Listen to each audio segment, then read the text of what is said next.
실제로는 우리 예수를 믿는 사람들, 주님을 믿는 사람들, 너희는 믿지 않는 자와 함께 멍에를 매지 말라. 그리고 믿는 사람들이 두 사람이 결혼합니다. 그렇지만 사실은 믿는 사람들 두 사람이 결혼하고 살아도 그 가운데 10가정에서 한 가정, 두 가정 정도만, 그 정도도 안 될 것 같아요. 주님께서 원하시는 이상적인 어떤 결혼 생활에 들어가기가 사실은 어렵습니다. 성경은 명백하게 이 믿는 사람들의 결혼 생활 등에 대하여서 말씀을 정확하게 하시지만 사람들은 말씀을 지킬 그러한 그 의도가 없다. 예를 들어 결혼 생활에다 제가 이제 오후에 말씀을 전해서 카페에 설교를 올려놓았습니다. 근데 10계명 가운데 5계명 부모 공경하고 이제 부부의 결혼 생활 다 연결된 말씀이기 때문에 설교를 기본적으로는 1시간 한 8분, 9분, 10분 정도 설교를 간략하게 하고, 물론 간략 진짜로 그 한 주제에 비춰보면 정말 간략한 거예요. 사실은 그것도 간략한 것도 2시간 설교에도 대부분 못 알아먹을 사람 못 알아먹기 때문에 제가 설교 시작하기 전에 40분 만에 끝내겠습니다. 그리고 설교를 시작했어요. 그만큼 우리 믿는 사람들이 들을 기가 없어요. 하나님 말씀에 대한 이해력도 떨어지고 들을 기도 없고, 말하자면 또 그노시스, 듣는 것만 만족하고 그런 경우가 너무 많습니다. 결혼 같은 경우도 말씀 명백하게 서로 복종하라.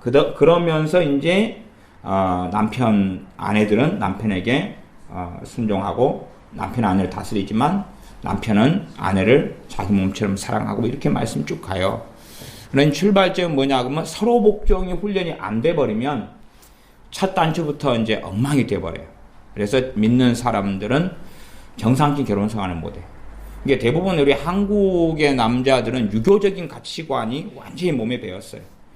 그러니 남자들은 누구를 지배하려고 그래요? 여자를 지배하고 정복하려고 그래요. 지배하고 정복하려고 그래요. 이게 우리 남자들 입장은 사실은 그런 겁니다.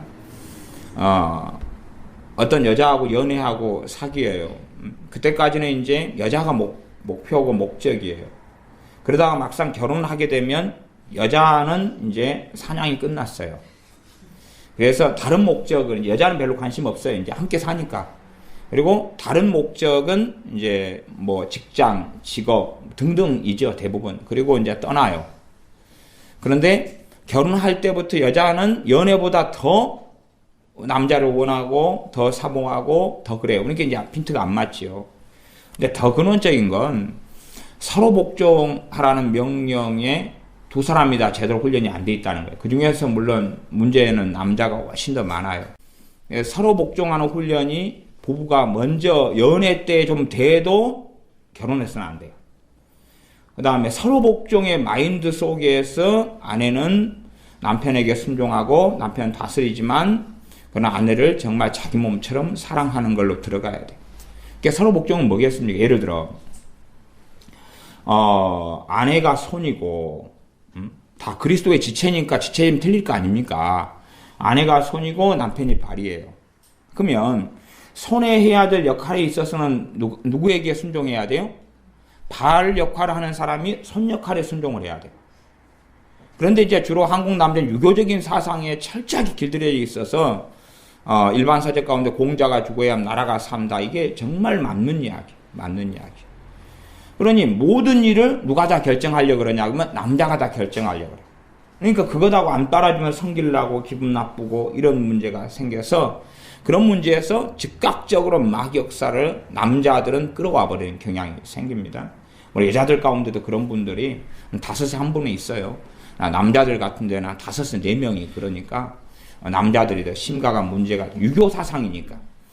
유교 사상, 우리나라 대한민국의 가치관 사상 유교에서 오는 건데, 그건 이 한국 사람들의 토대를 가지고 있는 거니까 그렇습니다. 그리고 이제 결혼한 다음에 가장 큰 문제도 주님께서 마태복음, 마가복음에 계속 반복하게 말씀하시는 건데, 남자는 부모를 떠나서 아내와 한 몸을 이루라. 이게 성경 명령이에요. 남자는 누구를 떠나라 그래요? 부모를 떠나라 그래요. 근데 대한민국 남자들은 부모를 떠나요, 안 떠나요? 안 떠나요. 떠나는 게 크게 세 가지예요. 하나는 육체적 독립, 두 번째 경제적 독립, 정서적 독립. 그러나 유교의 효의 관점이 깊이 있게 들어와 가지고 떠나지 않아요. 그리고 거꾸로 유교의 효를 성경을 왜곡해 가지고 이제 부모를 잘 공경하고 살아야 된다. 유교적인 효를 주장하면서 성경의 효를 무너뜨려 버려요. 그리고 살아가니 이제 결혼 생활의 시작에서 남자 여자 관계 서로 복종해서 먼저 들어가면서 시작해야 되고 첫 단추. 그 다음에 함께 가는 또 다른 단추. 말하자면 새가 있으면 두 날개. 한쪽에는 서로 복종, 한쪽에는 남자가 부모를 떠나는 것. 이제 이 두 가지가 안 돼 버리면 믿는 사람 둘이가 결혼해도 그건 뭐 전쟁통이죠. 그건 더 이상 뭐 기대할 것 자체는 없어요. 뭐 그런 것이 이제 사실 결혼 예비학교나 결혼 세미나 같은 데나 그 전에 다 가르쳐줘야 되는데, 그냥 사랑하면 끝나는 거죠. 그 다음에 결혼해가지고 살다 보면 사랑만으로 돼요, 안 돼요? 사랑만 하고 사는데 밥은 누가 줘요? 애는 누가 키워줘요? 이제 사랑만으로 안 되는 거죠. 이게 공상 속에서 함께 살아갈 때가 많아요. 하나님 말씀에 따르지 않으면 하나님께서 아담과 하와를 만드시고 부부를 하나님이 결혼을 시키신 거예요. 그러니 결혼에 대해서 누구보다 누가 잘 아시냐 그러면 하나님이 정확하게 아시는 거예요. 이게 정확하게 아시는 하나님께 배워야 되는데 안 배워요. 안 배워요. 사랑하면 되고 또 믿는 사람이 결혼해 살았으니까 하나님 은혜도 줄 거고 어쩌고 저쩌고 또 두 명 중에 한 명은 믿으니까 하나님께서 어쩌고 저쩌고 참 성경이 왜 필요한지 모르겠어요. 그런 사람들한테는요.